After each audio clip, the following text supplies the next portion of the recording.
Bonjour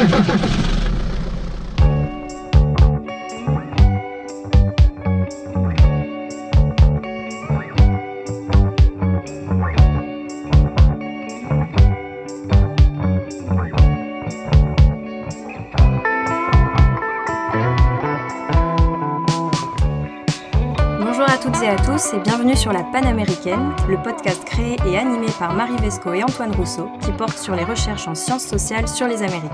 Aujourd'hui, nous ferons des allers-retours de Haïti à la Bolivie, mais aussi et surtout nous nous approcherons au plus près des corps en mouvement au sein des bandes à pied ou de cortèges. Nous verrons comment l'analyse de pas de danse, de piétinement ou de position du corps, ainsi que les itinéraires de ces groupes, nous permettent d'étudier la négociation des frontières d'un territoire, mais aussi la marginalité, la dignité de ces collectifs. Pour nous guider dans ce périple en musique, nous compterons sur la présence de Laura Fletti et de Mathilde Périvier. Mathilde Périvier est docteure en anthropologie de l'EHESS, rattachée à l'IMAF et au CREDA. Sa thèse, dirigée par Michel Coquet, s'intitule « Des diamants noirs dans la boue, performance, territoire et dignité dans les bandes à pied et les raras à Port-au-Prince, Haïti ». Laura Fletti vient d'être tout juste recrutée comme chargée de recherche en anthropologie au CNRS. Sa thèse, publiée aux éditions Mimesis, la collection ethnologique, s'intitule « Les cortèges de la fortune, danse, dévotion et prospérité à La Paz, en Bolivie ». Bonjour Mathilde, bonjour Laura, bienvenue sur la Panaméricaine et merci d'être venue jusqu'à notre micro. On va commencer par la question désormais traditionnelle de ce podcast qui est comment en êtes-vous arrivés à travailler sur vos sujets respectifs? Laura, si tu veux commencer.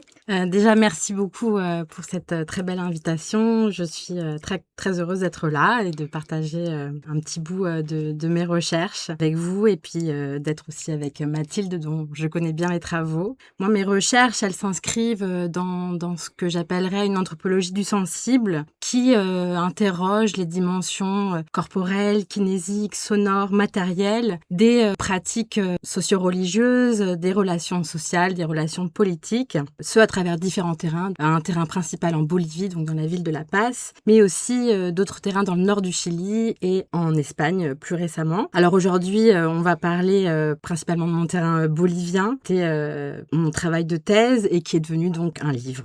Juste pour entrer un petit peu dans le sujet qui va nous animer aujourd'hui, donc dans cet ouvrage, j'ai travaillé sur une danse dévotionnelle bolivienne qui s'appelle la morenada, qui est une danse emblématique du pays, qui est réalisée dans toutes les grandes fêtes patronales urbaines. Et pour travailler sur cette danse, donc j'ai réalisé un long travail ethnographique dans les fraternités de danseurs et de danseuses de La Paz. Les fraternités, c'est des groupes de laïcs qui défilent chaque année en l'honneur d'un Christ protecteur, d'une Vierge, d'un saint, et travailler principalement donc avec une communauté d'artisans et de commerçants et commerçantes qui sont issus de la migration rurale Aymara, donc dans la ville de La Paz. Alors juste simplement rapidement, les Aymara, ils font partie des principaux groupes linguistiques de Bolivie avec les Quechua et les Guarani, et la ville de La Paz est une des principales villes qui accueille du coup cette population migrante avec laquelle j'ai travaillé. Qu'est-ce qui t'a amené à t'intéresser à ces fraternités et à faire ta thèse dessus? Et la Bolivie aussi. Alors, je dirais que moi, j'ai connu les danses boliviennes bien avant ma formation anthropologique. Donc, c'est vraiment lié à mon histoire personnelle. Je suis franco-chilienne et j'ai des grands-parents qui vivent en Bolivie. Donc, depuis toute mon enfance et mon adolescence, j'ai passé beaucoup de temps là-bas, tous les étés, dans la ville de Sucre.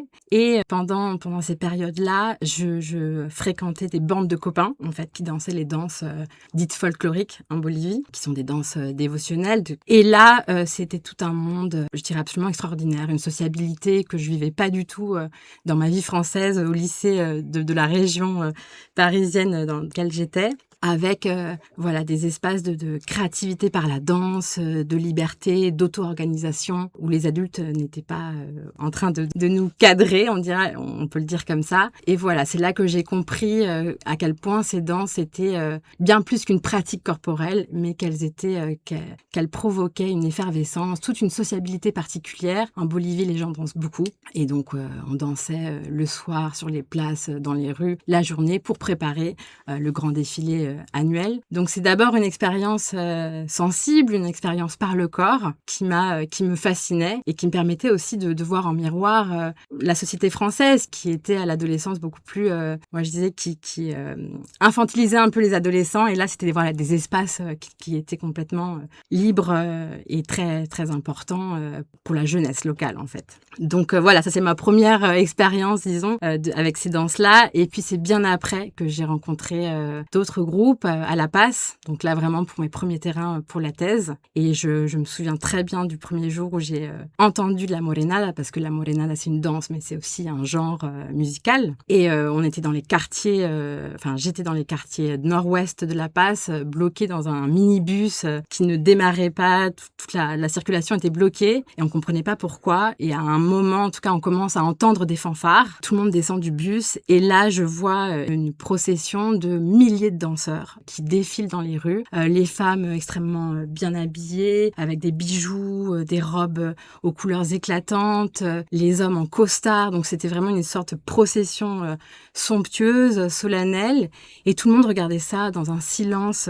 C'était très sérieux. Il se passait là quelque chose de très, très solennel dans ces quartiers qui sont des quartiers populaires, pauvres, délabrés. Et il y avait un contraste, si vous voulez, entre l'univers urbain et cette espèce de procession majestueuse qui était en train de se dérouler sous mes yeux. Et là, je me suis dit, voilà, je pressentais qu'il y avait quelque chose dans cet acte corporel-là, cet acte cinétique, où il se passait quelque chose d'important. Et je me suis dit, voilà, moi, c'est ça, je veux comprendre qu'est-ce que font ces personnes, comment elles arrivent à faire ça, qu'est-ce que ça veut dire pour elles.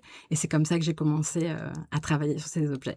Merci beaucoup Laura, à la fois pour cette contextualisation de ton sujet et de nous avoir expliqué comment tu en es arrivée à travailler sur ces cortèges. Mathilde, tu pourrais faire le même exercice? Oui, bien sûr. Déjà, merci pour votre invitation. Je suis ravie d'être là et de partager l'audience, la scène avec Laura. Alors, moi, mon parcours pour arriver jusqu'à Haïti est un peu différent de celui de Laura. J'ai entendu parler d'Haïti, je pense, comme des milliers de personnes en France et dans le monde après le séisme du 12 janvier 2010. Et à l'époque, j'étais en classe préparatoire littéraire et jamais de ma vie, j'avais entendu parler d'Haïti. Donc, je ne connaissais rien à Haïti, à son histoire ou à quoi que ce soit. Et puis, survient cette catastrophe naturelle qui met en lumière ce pays quand même extrêmement singulier dans l'histoire des Amériques. Et à partir de là, ça a été un peu pour moi le grand vertige. J'ai découvert l'histoire d'Haïti. J'ai été complètement fascinée par cette histoire de la Révolution, de l'insurrection de 1791. Et à partir de là, j'ai commencé à m'intéresser à l'histoire de ce pays. Puis, j'ai découvert la littérature. Donc là, j'ai été prise d'une passion dévorante pour la littérature haïtienne. Et je suis entrée en master. Et à l'époque, j'étais intéressée par la notion de patrimoine culturel immatériel, qui est une notion qui a été propulsée par l'UNESCO. Et il fallait que je choisisse un sujet de mémoire. Et donc voilà, j'avais cette curiosité pour Haïti et en même temps cet intérêt pour le PCI, donc le patrimoine culturel immatériel. Et je me suis dit, bon, qu'est-ce qui pourrait rentrer en Haïti dans cette catégorie? Parce que j'ai envie de travailler là-dessus. Et j'ai interrogé plusieurs membres d'associations haïtiennes qui sont installées en France. Et dans ce panorama qu'on m'a dressé de ce qui pouvait être classifié comme patrimoine immatériel, on m'a parlé des bandes à pied. Et alors là, j'ai trouvé le nom génial. Je me suis dit, bandes à pied, c'est quoi ça? J'ai cherché sur Internet, j'ai rien trouvé. Et je me suis dit, ok, je veux faire quelque chose sur ces fameuses bandes à pied. Et c'est comme ça que j'ai commencé à m'intéresser à ces bandes à pied et en master. Et ma thèse a porté en réalité sur 2 types de bandes à pied. Donc les premières qui s'appellent bandes à pied qui sont liées à la période du carnaval et une autre pratique qui s'appelle bande rara est liée à la période du carême. Donc moi j'aime bien définir de façon assez brève ces bandes en disant que ce sont des pratiques musico-chorégraphiques circulatoires parce que leur caractéristique c'est de ne jamais être statique dans l'espace. Donc il y a toujours une question du mouvement et de la circulation qui est très importante pour ces pratiques ou dans ces pratiques. Et donc ce qui m'a tout de suite interpellée, c'est que bon, en fait, je me suis rendu compte qu'il n'y avait pas rien d'écrit sur ces bandes, évidemment. On pense toujours qu'on va révolutionner, mais bon, au final, on s'inscrit juste dans une longue tradition de pensée. Mais par contre, ce qui me manquait dans les travaux existants à la fois sur ces pratiques en Haïti et sur des pratiques similaires carnavalesques ailleurs, en particulier dans les Amériques, c'était d'interroger cette dimension de la circulation et des corps en mouvement. Et je me disais, c'est quand même très curieux que dans toutes ces pratiques-là où la caractéristique principale est la circulation, qu'on n'interroge pas cette circulation, qu'on n'interroge pas ce que ça fait à la fois à la pratique, aux corps qui sont mis en mouvement, aux corps qui sont mis en mouvement par la musique, par la danse et aussi au territoire. Et donc voilà, c'est comme ça que j'ai construit mon objet de recherche progressivement depuis le master et après en thèse sur ces fameuses bandes à pied et bandes raras. Et juste par rapport au contexte aussi actuel de Haïti, qui est, où c'est qu'au niveau sécuritaire, c'est très compliqué. Voilà, j'imagine que tu as fait ton terrain avant cette période de trouble et qu'aujourd'hui, ce serait pas possible, en fait, de continuer. Enfin, Oui. est-ce que ces bandes continuent de jouer? Et effectivement, moi j'ai fait j'ai fait une enquête ethnographique au long cours de 18 mois. La plupart de ce terrain a eu lieu entre 2015 et 2016, puis j'y suis retournée à 2 reprises en 2018. Et juste après mon dernier séjour en Haïti en novembre 2018, les missions ont été interdites.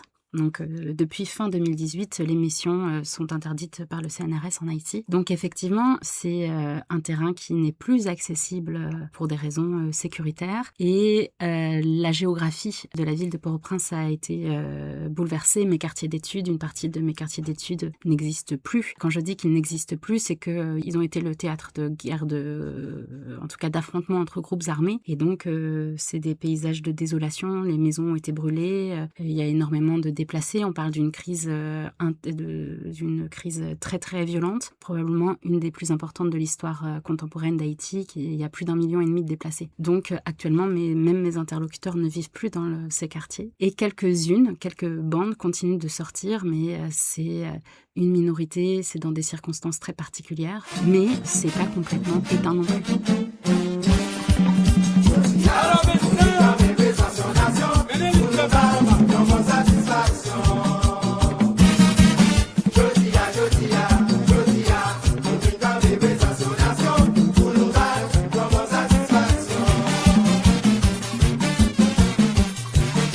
Alors après avoir vu justement tous ces contextes dans lesquels se plaçaient ces pratiques, comment est-ce que vous définiriez et décririez justement vos méthodes d'enquête pour suivre justement ces pratiques déambulatoires en mouvement constant? Voilà, est-ce que vous pouvez nous raconter un peu la méthodologie que vous avez suivie? Que vous avez aussi combiné l'observation, participante ou non, avec des entretiens? Toi, Mathilde, par exemple, à Haïti, comment est-ce que tu as procédé? Déjà, moi, le premier enjeu de mon travail dès mon terrain de master, ça a été d'apprendre la langue créole, parce que tous mes interlocuteurs sont créolophones. Et il m'a semblé que c'était extrêmement important de pouvoir interagir avec mes interlocuteurs dans leur langue. Et avec le recul, je me dis que je serais passée à côté de beaucoup de choses si j'avais pas appris cette langue, qui est une langue extrêmement puissante et poétique. Et donc, ça a été, disons, le premier acte de méthodologie et d'engagement méthodologique presque que j'ai engagé dès mon terrain de master. Donc, je travaille dans des quartiers d'études qui étaient des quartiers, qui sont les 2 quartiers de fondation de la ville de Port-au-Prince, qui ont été les quartiers principalement où résidaient les personnes esclavisées du temps de la colonie, puis le prolétariat urbain. Donc, des quartiers qui étaient réputés assez difficiles d'accès. Donc, pour m'insérer dans ces groupes, j'ai suivi les conseils d'un anthropologue haïtien qui m'a accueilli à la faculté d'ethnologie et qui m'a recommandé une école de tambour. Et donc, j'ai appris le tambour par imprégnation. Déjà, ça m'a aidé aussi à mieux comprendre ce qui se passait, ce que ça faisait dans le corps aussi que de jouer un instrument. Et il s'est trouvé que dans ces cours de tambour, mon professeur principal de tambour était membre de bandes à pied et de rara.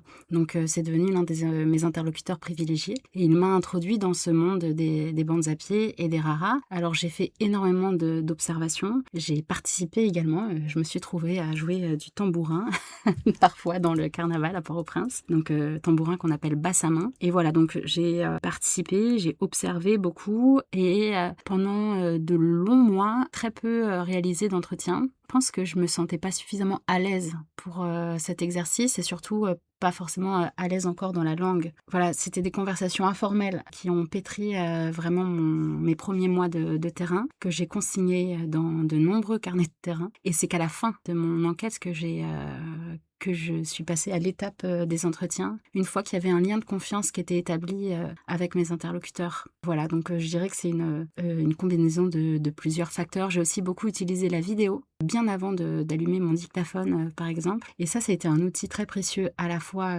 sur place, parce que j'ai pu enregistrer parfois des moments très importants de la vie collective, et donc mes vidéos étaient vues et revues et re-revues dans le quartier. Et donc là, je suis devenue celle qui avait gravé une image très importante de la vie politique, etc. Donc celle qui avait été là, qui avait vécu des moments importants. Et donc ça a vraiment opéré un point de bascule aussi dans ma relation à mes interlocuteurs. Et après coup, une fois de retour en France, c'était aussi extrêmement précieux pour analyser ces pratiques et les corps en mouvement. Alors dans ce que tu racontes, Mathilde, il y a évidemment des résonances avec la manière dont ça s'est passé pour moi sur le terrain. Déjà, je remarque à quel point, quand on travaille sur ces pratiques, il y a un engagement du corps qui paraît assez évident. En fait, c'est difficile de rester complètement en dehors ou spectateur ou spectatrice de ces pratiques. J'ai l'impression que ça m'a été demandé, que c'était pas une possibilité pour moi de rester juste à regarder. Donc c'est vraiment le terrain, moi, qui a dicté complètement mes méthodes, puisque quand je suis arrivée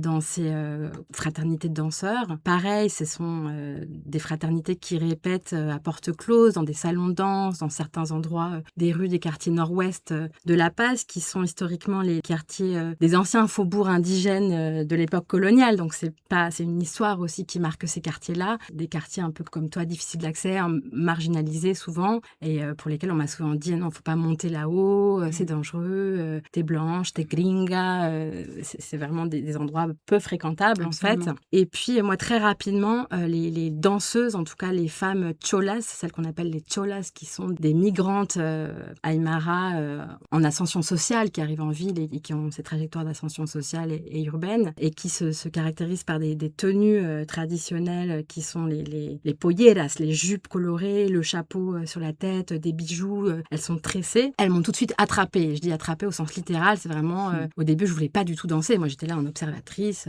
Je voulais faire des schémas, dessiner les gestes, etc.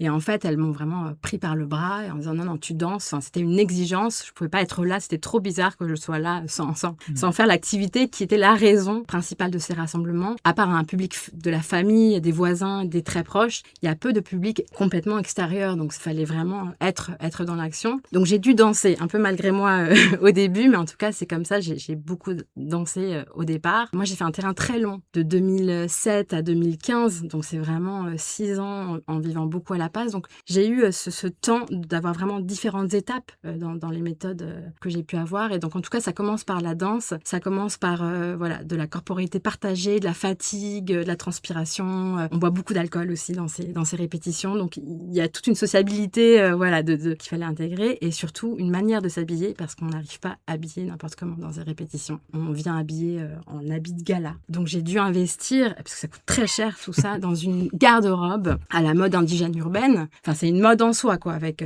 certains bijoux portés ou pas, en or, en faux or, loués parce que c'était trop cher, des chapeaux, des manières de stresser. Donc j'ai dû apprendre toute une série de techniques du corps, déjà, qui au début, je dois le dire, me faisait un peu horreur, parce que ça faisait vraiment... Vous voyez, l'anthropologue essaye d'être exactement pareil que ses informateurs ou ses informatrices. Enfin, je voulais pas du tout faire ça, que je trouvais très exotique, et en même temps, c'était vraiment une demande. Je pouvais pas arriver juste en jean, en basket, à ces répétitions qui étaient des endroits, encore une fois, où il se jouait des choses très sérieuses, puisque, voilà, c'est pas une activité en dehors de la vie sociale. C'est pleinement là où se rencontrent les gens, où on trouve du travail, où on négocie.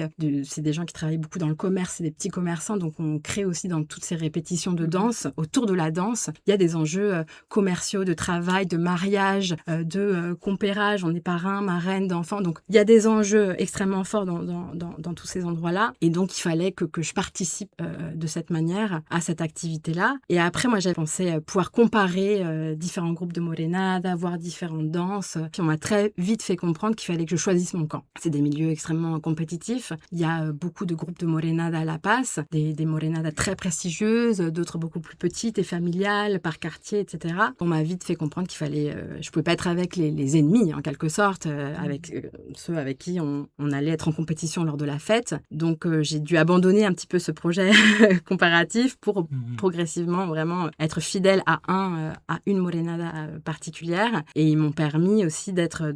On monte en statut, en fait, plus on danse, on devient sous-chef de danse, chef de danse, guide de danse. Donc, j'ai fait tout ce parcours-là. Et puis, comme tu disais, Mathilde, c'est-à-dire que toute cette proximité-là et ce vécu-là qui passe pas forcément par les mots, mots et par le Mmh. langage, mais par vraiment des états du corps partagés, quoi. Ce que je disais, fatigue, être alcoolisé, enfin voilà, c'est des répétitions qui sont très longues, ça dure 8 heures, 9 heures, 10 heures, donc c'est vraiment des ambiances qui se créent vraiment dans la durée, il faut tenir. Et à partir de là, quand j'ai vraiment été bien intégrée, j'ai commencé les entretiens, mais vraiment dans une deuxième phase. Et la particularité, c'est que déjà, ce sont des personnes qui parlent très peu. Donc, c'est pas... vous voyez, il y a des anthropologues qui racontent leur terrain et tout le monde parle, ont des théories sur ce qu'ils font, sur ce qu'ils pensent, sur leur manière de vivre, etc. Là, pas du tout. J'avais des réponses très laconiques. Oui, hacemos esto por tradición, c'est la tradition. Oui, non. Enfin, les premiers entretiens étaient assez désastreux en termes de contenu, si vous voulez, de discours sur la pratique, en tout cas. Ce qui m'a permis d'améliorer ces entretiens, c'est de les réaliser dans les lieux de travail, en fait, des danseurs et des danseuses qui sont voilà, des artisans dans leurs ateliers, dans leurs petites boutiques, dans leur commerce. C'était pas des entretiens voilà, d'1 heure formels, mais je les suivais dans leur pratique du travail. Ce qui me permettait aussi d'observer tout un autre monde et qui est finalement peu accessible aussi, la manière dont ils négocient rapport à l'argent, à la dépense, commerce, à leur activité de travail. Et puis, de danser, moi, m'a permis aussi de pouvoir mettre à jour des conceptions du corps qui sont pas forcément verbalisables. C'est-à-dire que quand on demande à quelqu'un pourquoi tu danses, qu'est-ce que tu ressens quand tu danses, les réponses, elles sont pas très, très productives, en quelque sorte. Par contre, quand on danse mal et qu'on se fait reprendre, ben là, on voit ce qu'on a mal fait, pourquoi, ou aussi des conceptions du corps. Moi, je me souviens que les femmes cholas, elles me trouvaient beaucoup trop maigres, rachitiques, que ça allait pas du tout, que je déshonorais le groupe. Et en m'habillant, elles me rajoutaient comme ça des coussins, des formes. Donc, il fallait créer de l'opulence du corps tout le temps. Et ça, voilà, c'est quelque chose que typiquement, on n'a pas dans un entretien, mais que par la pratique de l'habillement, de la posture, de comment on danse, on apprend les conceptions à l'œuvre, en tout cas sur le corps qu'il y a derrière. Tout comme moi, au début, je dansais avec beaucoup d'énergie, j'étais très souriante, il fallait communiquer des choses avec le public, ce qui était ma formation, parce que j'ai beaucoup dansé avant, voilà, ce contact avec les spectateurs, etc. Et c'est pas du tout l'esthétique locale, il faut être très sérieux, les émotions ne se montrent pas, ne se projettent pas, on est quelque chose dans quelque chose d'une opacité émotionnelle, en tout cas au niveau du visage, et c'est une gestion des émotions culturelles très particulière, et que j'aurais pas du tout pu comprendre si j'avais pas pratiqué la danse. Et puis dernier point, c'est vraiment pour moi la question de l'analyse du mouvement, c'est-à-dire que c'est pas du tout évident de regarder, de dire quelque chose d'une danse, de dire quelque chose du mouvement. Qu'est-ce qu'on regarde quand on voit un corps qui bouge? On parle des mains, on parle des pieds, on parle des déplacements, on parle de comment on rentre dans cette matière-là sans simplement dire que la danse reflète la société, que la danse est dans tel contexte social, mais vraiment rentrer dans la matière corporelle. Et ça nécessite des outils. Ça nécessite de savoir construire un regard sur le mouvement. Et ça, moi, je l'ai eu vraiment parce que j'ai croisé tout le courant de l'anthropologie du corps, à laquelle j'étais formée, donc Mauss, Yvonne Verdier, façon de dire, façon de faire, les techniques du corps évidemment, Françoise Héritier, mais qui étaient des approches aussi assez symboliques parfois du corps. Et puis les études en danse, elles m'ont donné vraiment d'autres outils pour regarder le corps en mouvement. Là, ça parlait pas de symbole, de la dimension symbolique du corps, ça parlait de transpiration, de force, de muscles, de souffle, de comment on a un rapport avec la gravité, avec le sol, est-ce qu'on crée de la légèreté, est-ce qu'on crée de la lourdeur, quoi, les lignes de direction dans l'espace. Donc c'est toute une manière de voir le geste qui là ouvre vraiment des capacités d'analyse beaucoup plus riches sur ce qu'est le corps. Et c'est vraiment déplacer la question du corps à ce qu'on appelle en étude en danse la corporéité et de voir vraiment comment le corps est en mouvement, qu'est-ce qu'il traverse dans les émotions, dans les sensations, d'un point de vue kinesthésique, dans le rapport à l'autre. Et ça, c'était très important parce que la Morenada a une particularité, c'est que c'est un seul pas de danse qui est répété pendant 8 heures. Donc quand on veut faire une anthropologie de la danse sur une danse aussi simple, entre guillemets, que celle-là, et aussi monotone, si on n'a pas d'autres outils que celui de la lecture chorégraphique, comment on s'enchaîne des mouvements, etc., on ne sait pas quoi dire. Et donc ça m'a permis vraiment de regarder le corps autrement, avec d'autres types de questions. Merci beaucoup à toutes les deux. Laura, ce que tu viens de dire fait une très belle transition avec notre question suivante, où on va justement s'intéresser à ces pas de danse, à une échelle très micro. Mais peut-être avant d'y passer, j'aurais une dernière question. En quelques mots, il me semble que du coup, les cortèges que tu as étudiés, Laura, sont composés d'hommes et de femmes, alors que les cortèges que tu étudies, Mathilde, c'est principalement masculin. Est-ce que vous pourriez en dire juste quelques mots Oui, tout à fait. Je dirais qu'il y a vraiment en tout cas dans les bandes à pied que j'ai étudiées, une division sexuelle du travail très forte. Moi, les groupes, en tout cas les bandes avec lesquelles j'ai réalisé des entretiens, sont principalement et exclusivement composés d'hommes musiciens. Et dans la foule qui suit ces bandes, c'est une foule qu'on appelle de fanatiques, c'est là encore majoritairement des hommes. Il y a des femmes, mais c'est majoritairement des hommes. Et les femmes sont pas absentes pour autant, elles vont participer à rassembler de l'argent pour que la bande puisse sortir, parce que ça coûte très cher de mettre une bande dehors, entre guillemets, il faut payer les musiciens. Et en fait, il y a tout un jeu d'échelle en fonction de qui joue quoi, et ça, on pourrait dire que ça coûte des milliers de dollars américains, chaque semaine. Et donc elles vont s'occuper de ça, elles font partie parfois des comités directeurs des bandes. Lorsque certaines bandes, c'est rare, sont costumées, c'est elles qui s'occupent du travail aussi de couture, avec des hommes également, mais en tout cas elles sont aussi là. Et parfois certaines bandes aussi préparent des repas avant la sortie, et donc là c'est aussi un travail presque exclusivement féminin. Mais effectivement, les bandes que j'ai étudiées, moi, sont composées exclusivement d'hommes. Il existe quelques bandes rares à Port-au-Prince, composées exclusivement de femmes, mais je me suis pas fait d'enquête avec ces groupes féminins pour diverses raisons. Mais voilà, juste pour compléter par rapport à ce que disait Laura tout à l'heure, moi aussi ces bandes, elles sont c'est une dimension, il y a des dimensions agonistiques extrêmement fortes dans ces pratiques, mais on m'a jamais demandé vraiment de choisir mon camp. Ça c'est peut-être un peu différent. Souvent on me disait mais tu viens ce dimanche ou c'est samedi, et donc les jours où je disais non, je vais voir telle autre bande, bon, ça générait un peu de gêne, mais voilà, après ça se terminait plutôt en plaisanterie, en disant bon, de toute façon tant que c'est nous tes préférés, ou tu restes la marraine de notre groupe, alors que j'ai toujours refusé d'être dans ce d'être dans ce rôle-là. Voilà, ça se passait comme ça, mais on m'a jamais trop demandé de choisir mon camp, et au contraire, je crois qu'on a valorisé le fait que j'arrivais à naviguer, à circuler et à connaître pas mal de personnes dans ce milieu-là. En ce qui concerne la morena, c'est à la base une pratique masculine. C'est les hommes qui dansent et les femmes qui accompagnent les danseurs en portant leurs masques, parce que c'est des costumes très lourds et des masques très lourds. Et puis, il y a eu progressivement les femmes qui se sont mis à danser, à peu près à partir des années 70, en formant un cortège féminin devant le cortège masculin. Donc la morena, c'est une danse de couple, entre guillemets, mais pas comme on l'entend, c'est-à-dire qu'ils ne dansent pas ensemble, c'est des sections séparées, sections féminines et puis sections masculines. Et ce qui est intéressant dans la section féminine, c'est qu'elle ne danse pas comme les hommes masqués et costumés des personnages traditionnels des fêtes patronales qui sont des entités mythiques, des aigles, des ours, des diables. Donc il y a toute une panoplie de personnages comme ça, d'esclaves, de contremaîtres. Donc les morenos, c'est des personnages qui portent des masques au visage noir, c'est des costumes très imposants. On ne sait pas trop ce qu'ils représentent, mais en tout cas on ne reconnaît pas les danseurs qui le performent. Contrairement aux femmes qui sont pas costumées, mais qui mettent leurs habits traditionnels quotidiens, version gala, je dirais, version luxe. Et ce qui est intéressant, c'est que donc elles, on les reconnaît quand elles dansent. Donc elles mettent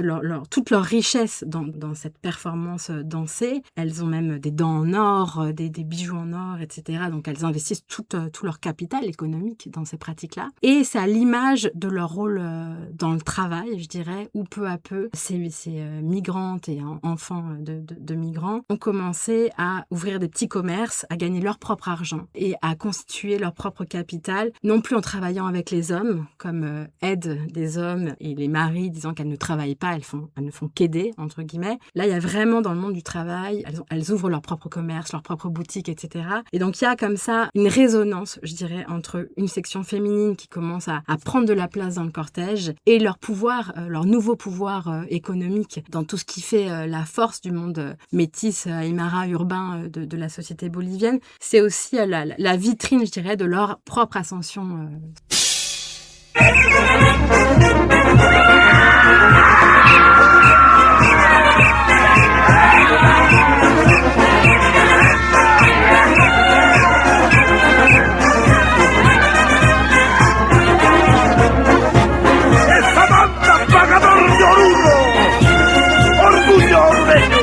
Laura, tu nous disais cours de la question précédente que finalement ce cortège faisait un pas de danse répété à l'infini. Et justement, pour cette troisième question, on aimerait que vous nous décriviez justement à quoi ça ressemble ces cortèges.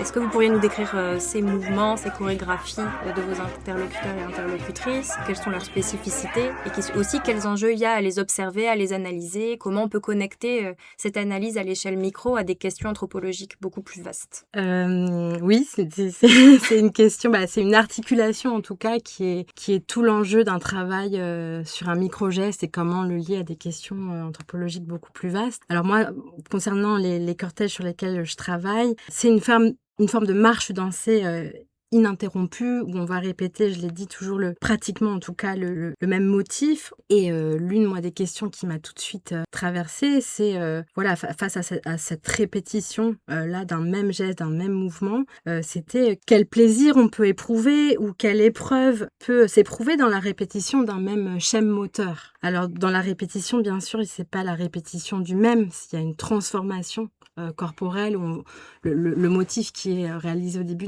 l'état corporel dans lequel on est après 8 heures de danse n'est plus du tout le même. Donc il y a des transformations internes bien sûr très fortes, mais il y a clairement un rapport, je dirais, à la rue aussi, au quartier, au fait qu'on va faire cette marche ininterrompue toujours dans les mêmes rues, dans les mêmes espaces.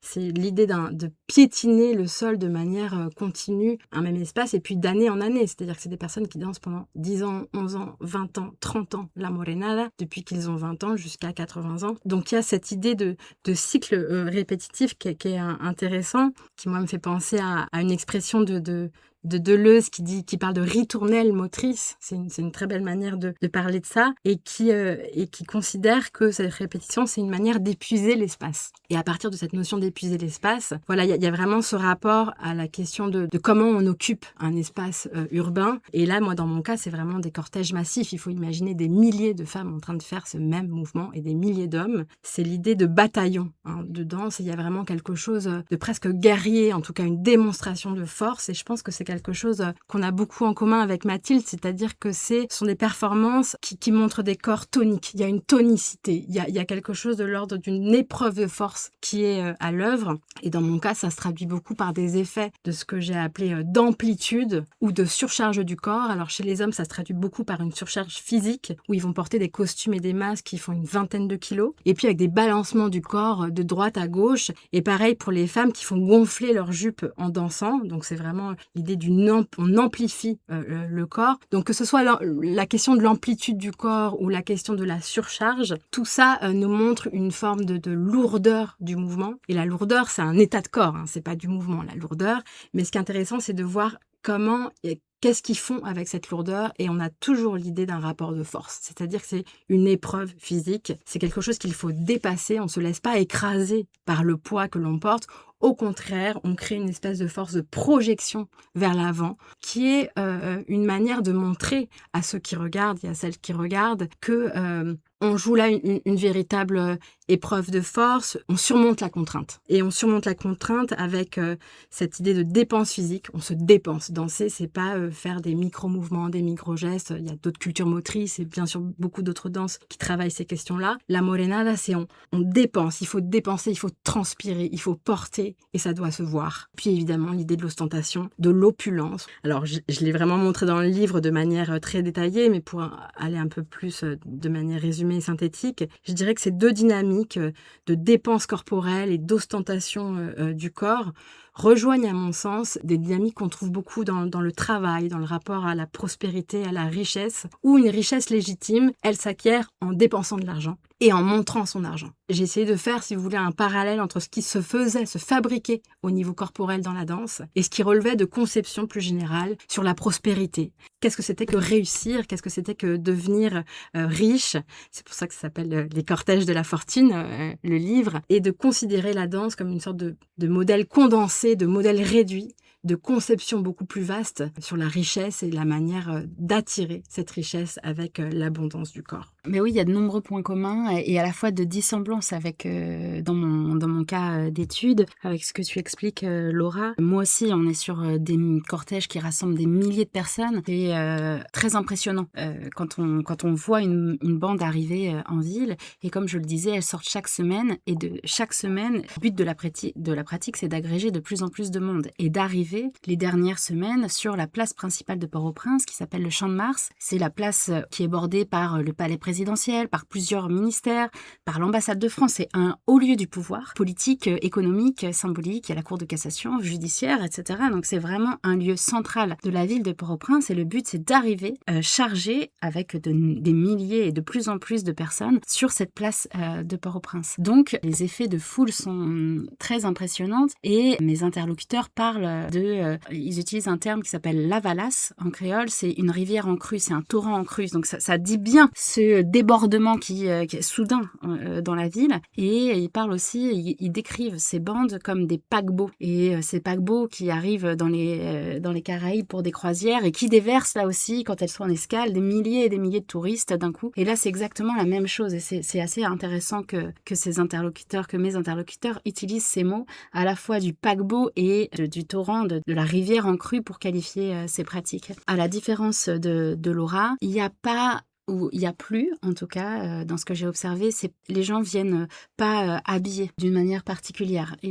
Alors, ils peuvent venir habillés aux couleurs de la bande. Chaque bande est définie par une ou plusieurs couleurs, un nom particulier, un slogan et un quartier général. Donc, c'est le lieu de rassemblement de la bande. Et donc, il peut y avoir un effort esthétique, entre guillemets, de venir, si la couleur de la bande, c'est vert, jaune, rouge, et que la rivale, c'est rouge et bleu. Bon, évidemment, on va pas venir aux couleurs rouge et bleu dans le cortège de sa bande. On va vraiment essayer de s'habiller aux couleurs de la bande. Mais il n'y a pas d'effort esthétique comme dans le cas que tu présentais, Laura. Et donc là je m'appuie sur les travaux d'une collègue qu'on a en commun avec Laura, qu'on apprécie beaucoup, et qui s'appelle Clara Biermann, et on peut voir des attitudes différentes en fonction du rôle qu'on a dans la bande.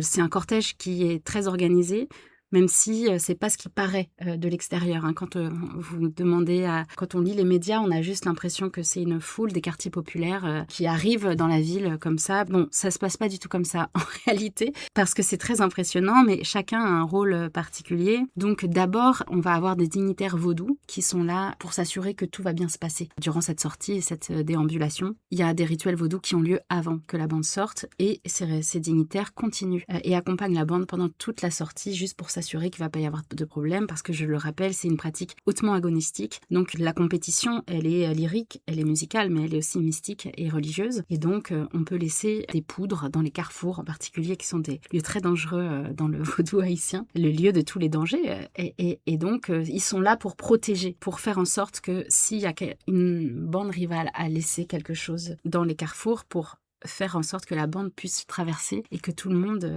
puisse rentrer en sécurité. On a d'abord ces dignitaires vaudous qui sont accompagnés le plus souvent des dirigeants, des membres du comité directeur de la bande. Puis on peut avoir quelques fanatiques. Alors c'est là, à ce moment-là, où on a, en fonction des semaines et en fonction du nombre, et puis de l'étroitesse des rues, parfois on est dans une rue, parfois on est dans un corridor. Donc là, ça change aussi un peu l'organisation du cortège, mais on peut avoir des fanatiques qui devancent et qui suivent principalement l'ensemble musical. Et là, il y a quelque chose de très intéressant entre l'ensemble musical et la foule des fanatiques dans l'attitude corporelle. On est pour l'ensemble musical, sur ce que Clara a appelé une attitude introvertie. On a un corps qui est plutôt tourné vers le sol. Les musiciens, certains portent des instruments assez lourds, et on va voir les épaules qui tombent légèrement vers le sol. On est sur une attitude introvertie parce qu'ils sont extrêmement concentrés sur ce qu'ils sont en train de faire, alors que l'attitude des fanatiques qui suivent la bande, c'est une attitude extravertie. Là, je reprends encore les termes de Clara. On n'est pas du tout sur la même posture du corps. On n'est pas sur la tête, en tout cas le regard plongé dans le sol et les oreilles attentives à ce qui se passe chez nos camarades musiciens. On est vraiment sur ce qui se passe dans la rue. Une grande projection de l'allégresse, de la joie d'être là et de la démonstration de ce que ça fait d'appartenir à un cortège massif qui, d'un coup, sort de son quartier. Je reprends les mots d'Achille Mbembe qui dit que des quartiers où les gens vivent au bord de la vie. Là, d'un coup, ils arrivent en ville et donc c'est une expérience corporelle extrêmement forte. Donc là, on est sur des gens qui ont qui marchent la tête haute avec des sourires. Souvent, ils ont des maracas, qu'on appelle cha-cha en créole, en l'air. Parfois, même s'ils n'ont pas de maracas, il y a la main qui fait le geste comme s'ils battent la pulsation, comme s'ils battaient la pulsation. Et on est sur un centre de gravité qui est assez bas parce que les gens alors avancent aussi en basculant le corps de gauche à droite, mais avec les jambes légèrement fléchies. Et en fonction des bandes, parfois, soit on piétine vraiment, ou soit on avance à une allure absolument délirante, presque au pas de course. Et c'est assez singulier de voir des cortèges. Donc c'est un ensemble musical entre ça va dépendre des bandes, mais une quinzaine ou une trentaine de personnes, et parfois de voir des soufflants qui sont en train de jouer en courant. C'est assez intéressant. Donc on a vraiment ces deux attitudes là dans le cortège, une attitude introvertie, mais toujours en gardant quand même de l'attention à ce qui se passe dans l'ensemble musical et à ce qui se passe aux demandes des fanatiques, parce que pour qu'il reste, il y a des interactions, donc je pourrais expliquer encore longuement, mais et voilà, et l'attitude extrêmement extravertie, cortège de la foule de ces fanatiques. Mais c'est intéressant ce que tu dis. Moi, ce qui résonne, c'est vraiment cette question du débordement. Elle est très présente, je pense, dans les deux, dans les cas d'études. Et on voit à quel point le débordement, il est construit. Il est pas du tout, c'est pas quelque chose de complètement spontané. Oui, absolument. Il y a plein de règles internes, et je pense que c'est tout le travail, en tout cas ethnographique, de comprendre comment tout ça est un construit du corps, en fait. C'est pas une donnée. Et le débordement, c'est souvent vu par d'autres groupes sociaux qui peuvent regarder aussi ces performances. Dans le cas de la Bolivie, c'est des groupes sociaux de l'élite urbaine, par exemple, et des classes moyennes qui vont vivre ça comme un débordement populaire dans le centre-ville et dans des endroits qui ne sont pas forcément fréquentés par ces populations-là. Alors que d'un point de vue des protagonistes et des danseurs, voilà, c'est pas du tout un débordement. C'est une construction extrêmement minutieuse qui demande du temps, des répétitions, de l'investissement économique, politique, une histoire de place, de qui défile, comment, où. C'est intéressant de voir cette question du débordement, comment elle est construite corporellement. Zap, zap! Hey! What you take forever? You say?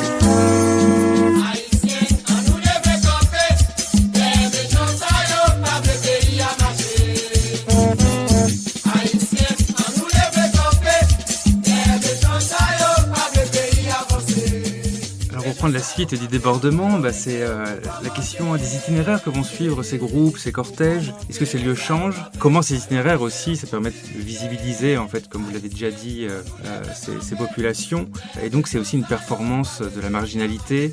Voilà, comment est-ce que vous travaillez ces questions-là? Je sais pas, Mathilde, si tu veux commencer. Je remercie Laura qui a tendu une perche sur la question de ce débordement. Moi, ce qui m'a frappée, j'ai beaucoup analysé la presse haïtienne, la presse nationale, et à travers ça, j'ai pu reconstituer des moments politiques où, en réalité, on a tout fait pour que ces bandes ne viennent pas en ville. Et pourquoi on voulait pas que ces bandes viennent en ville? Au début, c'était pour des questions liées à des préjugés raciaux qui vont se transformer progressivement en préjugés sociaux, mais on n'a pas envie qu'un corps noir présenté comme obscène, et donc ça, c'est vraiment le stigmate colonial du corps noir qui se rejoue en post-colonie et qui est incarné dans ces milliers de corps issus des quartiers vulnérabilisés de la ville de Port-au-Prince et d'autres endroits, parce que c'est pas une pratique qu'on trouve exclusivement à Port-au-Prince, qui vont arriver et prendre la rue à un moment précis du calendrier. Donc il y a vraiment cette question assez à la fois des représentations qui sont construites et le fait de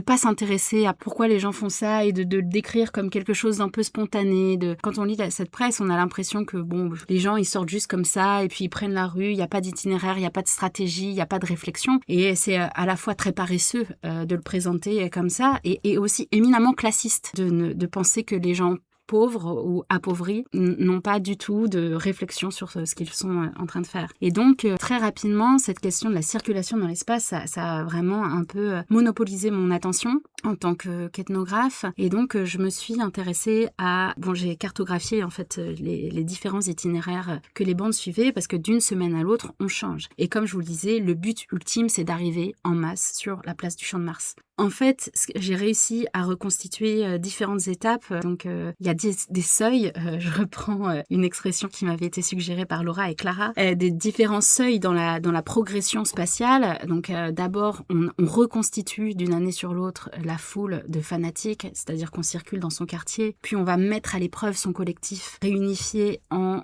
allant devant les quartiers, dans des itinéraires qui passent devant les quartiers généraux des bandes rivales. Puis à la fin, là c'est l'apothéose, c'est le summum, on arrive sur la place principale de Port-au-Prince. Et ça, c'est quelque chose qui est extrêmement fort et qui est d'autant plus fort quand on a en tête toutes les pratiques d'extraterritorialisation qui ont été mises en place par les autorités à la fois locales et nationales, parce que Port-au-Prince a cette caractéristique d'être traversé par des jeux de pouvoir multiples liés à la position de capitale. Donc là, il y a quelque chose qui m'a vraiment intéressée. Donc j'ai beaucoup recueilli des itinéraires de bandes et en fait, à un moment donné, j'ai un interlocuteur qui m'a un peu bouleversée dans ce que je pensais avoir compris et qui m'a expliqué qu'ils étaient comme des diamants noirs dans la boue. Je reviens sur cette expression parce qu'elle est assez importante dans mon travail. C'est d'ailleurs devenu le titre de ma thèse. Et en fait, il me parlait de tout son parcours. Donc, je savais qu'il était musicien, mais en réalité, je savais pas qu'il avait aussi joué dans des films, qu'il faisait des drapeaux vaudous, qu'il était peintre. Il faisait plein de choses. Et là, je me suis rendu compte qu'en cherchant comment il faisait et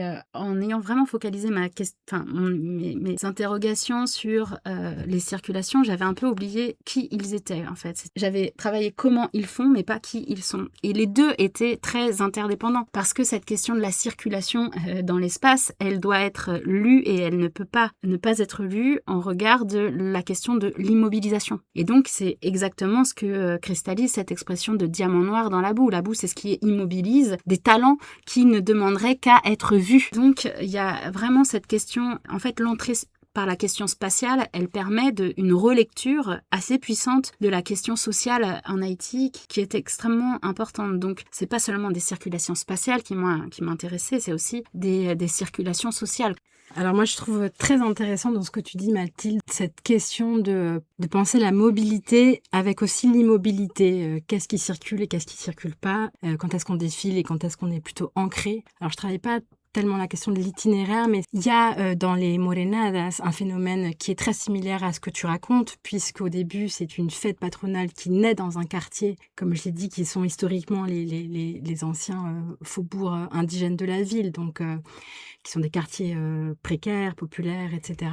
Les défilés, au départ, ne se passe que dans le quartier. Et puis, dans les années 70, on a cette percée des groupes vers le centre-ville qui a été, analysée, comme tu le dis, comme une percée symbolique des aïmaras urbains dans la ville, comme une reconquête du territoire, comme un instrument de visibilité. Mais moi, au moment où j'arrive sur le terrain pour voir ces groupes, on est en 2007. Evo Morales est au pouvoir, le premier président dit indien de l'Amérique latine, qui opère un changement quand même dans les imaginaires où les signes de l'indigénéité vont du coup être revalorisés et repassés de manière positive. Donc, au moment où j'arrive, on n'est plus dans cette percée symbolique de l'arrivée au centre-ville. Ça, c'est déjà acquis, en quelque sorte. Evo Morales danse la morenada. Evo Morales est présent lors de ces défilés. Donc, quand les groupes défilent devant la tribune présidentielle, les ministres sont debout, dansent. On n'est plus dans cette reconquête spatiale d'un certain pouvoir, je dirais. Donc, ça a été vrai un peu avant, mais il faut le replacer dans une histoire plus longue. Donc, c'est un moment, au contraire, de l'ascension, de l'expansion de la classe métisse urbaine aïmara. Il y a un enjeu du coup qui va être plutôt, je dirais, à l'inverse, de se recentrer à nouveau sur le quartier, qui est un quartier où ils vivent, où ils travaillent, où ils ont leurs ateliers, et de concentrer du pouvoir dans cette zone urbaine-là. Ce qui est intéressant, c'est que du coup, les répétitions sont aussi importantes finalement que le défilé public final. Et ça se passe dans un entre-soi, à porte fermée, je dirais vraiment, avec des salons de danse privés, des invitations, certaines rues, certaines places, où on pratique son espace quotidien. Donc, on ne danse pas ailleurs de là où on vit. Et il y a une forme d'imbrication entre les maisons, les ateliers d'artisanat, les commerces. On répète dans les commerces, on ouvre ses maisons aux réunions des fraternités. Donc, tout ça est un monde qui va, une sociabilité en tout cas, autour de la fête. Mais la fête est seulement un point final lointain, c'est pas l'enjeu majeur non plus. Donc c'est vraiment quelque chose du quotidien qui va être très ancré dans le quartier. Donc ça, c'est vraiment une première échelle, je dirais, de la question des circulations. Et la deuxième échelle, elle est vraiment aussi de travailler qui circule vraiment dans le dispositif de danse, en fait. Et là, c'est une autre question de la circulation. C'est qu'est-ce qui se passe dans les déplacements, en fait, des danseurs. Et là, on rentre plutôt dans de l'analyse de danse. Et moi, ce que j'ai pu remarquer, du coup, par ma pratique dansée dans la section des femmes, c'est qu'il y avait toute une idée de créer de l'ordre. C'est quelque chose de très contraint. On n'invente rien, on n'improvise pas du tout. C'est quelque chose de très millimétré. Donc vraiment, c'est des lignes qui défilent de manière très organisée avec certains espaces entre les danseurs, etc. Et puis à des moments, il y a de l'anarchie qui s'introduit dans ce groupe-là et des lignes de danseuses vont se briser du groupe et partir et provoquer un chaos. Puis le groupe se recompose immédiatement, puis un nouveau chaos, puis une recomposition. Donc on a en fait une dynamique interne dans la danse, des trajectoires, des manières de se déplacer qui disent bien autre chose que de montrer une union identitaire ou un groupe qui serait formé, mais qui est plutôt l'expérience de comment se désorganiser, se réorganiser, la question de comment on recompose le groupe après des fractures. Et ça fait écho bien évidemment à des questions sociales de ces groupes particuliers qui vivent dans des reconfigurations très complexes du monde du travail. On crée une entreprise et puis une autre, et puis ça marche pas, et puis on réinvente quelque chose ailleurs, et puis on est dans une compétition avec son voisin qui nous a volé tel commerce, etc. Donc, c'est des mondes très instables où on peut gagner beaucoup d'argent, en perdre complètement. Et pour moi, il y a vraiment dans cette manière de se mouvoir dans l'espace, en quelque sorte, et de se déplacer, quelque chose aussi qui est une pratique qui permet de survivre ailleurs aussi, vous voyez, avec des dynamiques qui se répondent. Et encore une fois, moi, j'insiste sur le fait que la danse, elle n'est pas du tout en dehors des autres dynamiques, des dynamiques du travail, des dynamiques dévotionnelles, et que tout ça, c'est un monde où tout ça est complètement interpénétré. Je rebondis, ce qui me semble vraiment capital dans ce que t'expliques, c'est que très souvent, quand on travaille sur des objets festifs, on a l'impression que c'est assez trivial en réalité. On travaille sur la fête, probablement parce qu'on aime bien faire la fête, etc. Sauf que à travers ces objets sensibles, comme tu dis, Laura, ou ces objets festifs, on arrive à décrire en réalité des mondes sociaux assez complexes, des mondes de vie précaires. Moi, dans mon cas en Haïti, c'est à travers l'histoire de ces groupes qui sont très stables en réalité dans une capitale extrêmement instable. Donc c'est des groupes qui ont 50, 60 ans d'existence. On arrive à avoir des chevauchements d'autorité. On voit le paysage sociopolitique en recomposition, et ça agit à l'intérieur du quartier à travers ces groupes-là. Donc, en réalité, on peut, à travers l'objet festif, sensible, et à travers la question du corps, arriver à des grandes questions de l'anthropologie, et ce qui n'est pas forcément évident, même pour certains collègues, en réalité. Complètement. Donc, je pense que c'est assez important de le dire. On travaille sur des pratiques festives, pas uniquement parce que ça nous intéresse et qu'on aime faire la fête, en réalité parce qu'on est persuadé que c'est une entrée qui permet une lecture assez fine d'un contexte social et politique mouvant.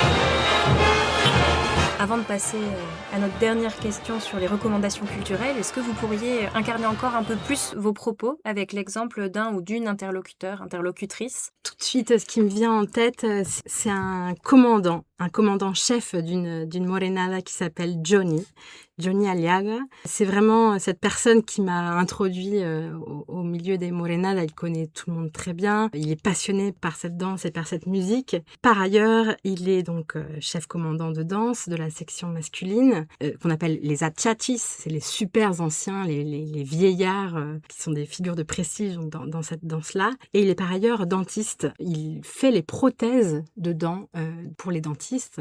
Pour moi, c'est une personne qui incarne extrêmement bien un double monde, si vous voulez, parce que j'ai fait beaucoup d'entretiens avec lui dans son petit atelier de prothèses dentaires dans la zone sud, donc la zone riche de La Paz, où il y a les grands dentistes, les grands cabinets dentaires, etc. Et lui travaille dans un petit atelier souterrain très obscur, et vraiment avec des horaires tard dans la nuit, le week-end. C'est quelqu'un qui ne s'est jamais plaint. Voilà, dans la fabrication de ces petites dents, il raconte raconte sa passion pour la morenada et j'ai l'image en tout cas de tous les masques qu'il a portés. Il y a des petites photos dans son atelier de prothèses dentaires qui sont des masques étincelants, argentés, dorés, donc qui projettent beaucoup de lumière. C'est quelqu'un qui, quand il est chef commandant, s'habille, comme il dit, c'est l'elegancia à la française.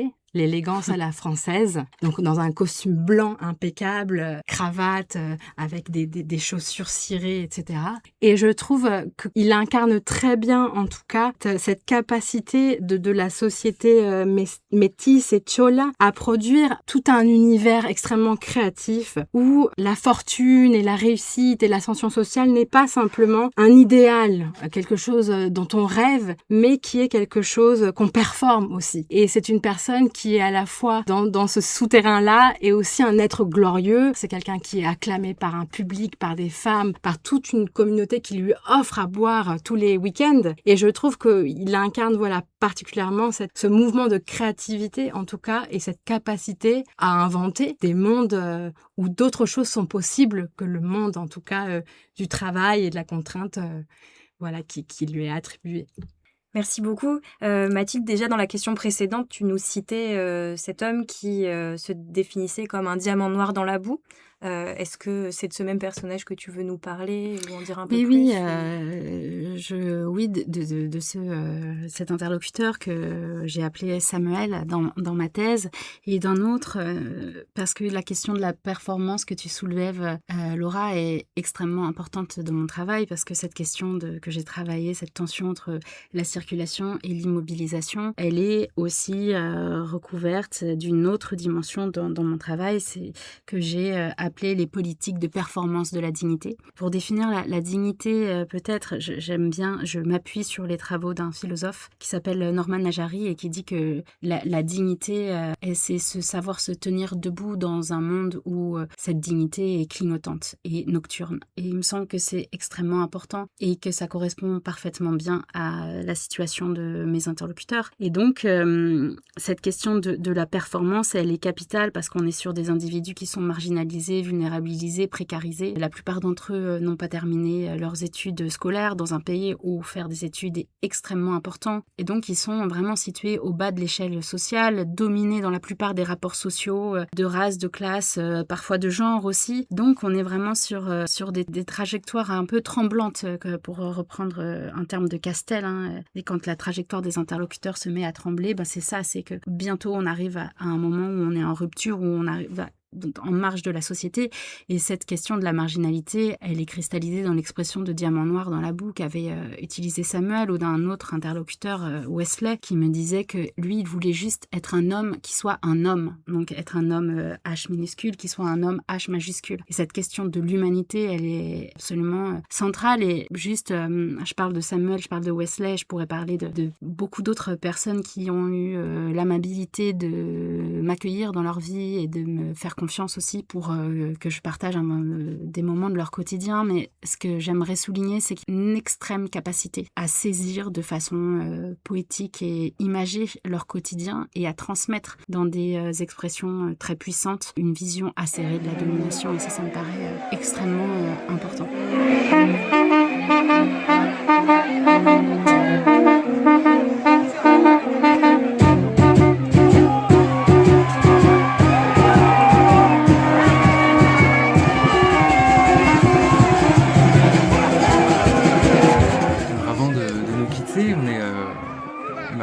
Sur cette question des recommandations culturelles que vous pouvez nous faire. Bien sûr, on mettra dans la légende de l'épisode aussi toutes les références des transitions sonores et des musiques qui ont accompagné cet entretien.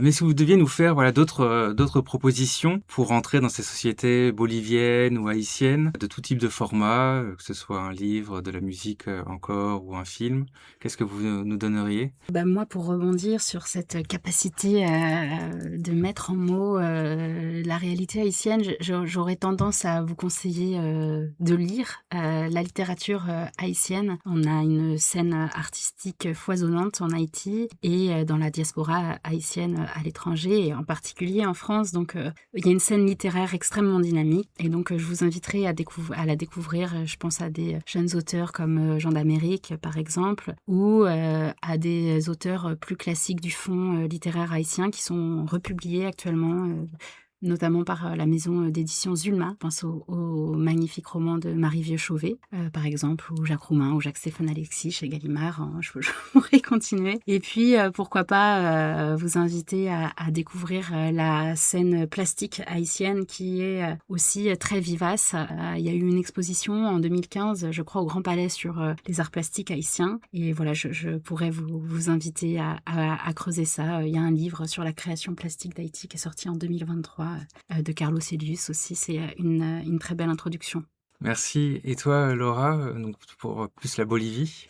Bon, j'ai beaucoup parlé de danse, mais la musique, bien sûr, la musique. Je conseille à tous de s'ouvrir aux musiques andines, au pluriel, et puis avec une recommandation toute particulière pour un groupe qui s'appelle l'Orquesta Criolla Música de Maestros, qui est un orchestre qui a été fondé par Rolando Encinas, qui est un orchestre qui intègre des instruments traditionnels andins, des flûtes andines notamment. C'est un magnifique travail, non seulement musical, mais aussi de récupération et de documentation du patrimoine musical bolivien, fait de cuecas, huaynos et beaucoup d'autres rythmes boliviens, et des morenadas aussi qui ont été reprises dans certains des albums de ce groupe.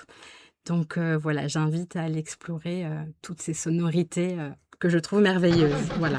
Merci beaucoup pour ces conseils culturels. C'est la fin de cet épisode. Merci beaucoup de nous avoir écoutés, peut-être même en marchant ou en se déplaçant dans une voiture ou un bus, un transport en commun. Vous pouvez bien sûr mettre des étoiles et des commentaires sur les différentes plateformes d'écoute. Et merci à toutes les deux encore d'avoir pris de votre temps pour nous expliquer vos recherches. Merci à vous pour l'invitation. Merci beaucoup. Au revoir.